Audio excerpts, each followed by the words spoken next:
డీలిమిటేషన్తో దక్షిణాదికి అన్యాయం చేస్తే ఉద్యమం తప్పదంటూ బీఆర్ఎస్ ఎమ్మెల్యే కేటీఆర్ హెచ్చరించారు. దక్షిణాదికి ప్రాతినిధ్యం తగ్గేలా డీలిమిటేషన్ జరిగితే అది కేవలం ఒక రాజకీయ ప్రక్రియగానో చట్ట సవరణగానో మిగిలిపోదన్నారు. బీజేపీ కొత్త కుట్రకు తెరలేపుతోందని కేటీఆర్ విమర్శించారు.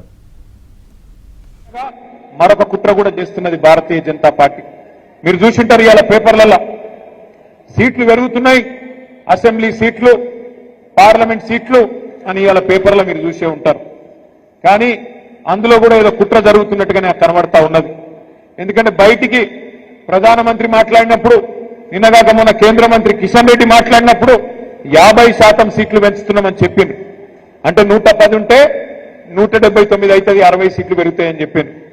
17 సీట్లున్నాయి పార్లమెంట్ లో, 26 అవుతాయని చెప్పిండ్రు. కానీ బిల్లు పెట్టిండ్రు, రేపటి నుంచి పార్లమెంట్ పెట్టిండ్రు. బిల్లులో మాత్రం 50% ముచ్చట లేనే లేదు. అంటే చెప్పేదొకటి, చేసేదొకటి. మీరు ఒక్క మాట యాది పెట్టుకోండి, భారతీయ జనతా పార్టీ ఎన్నటికి కూడా తెలంగాణకు మిత్రుడు కాదు.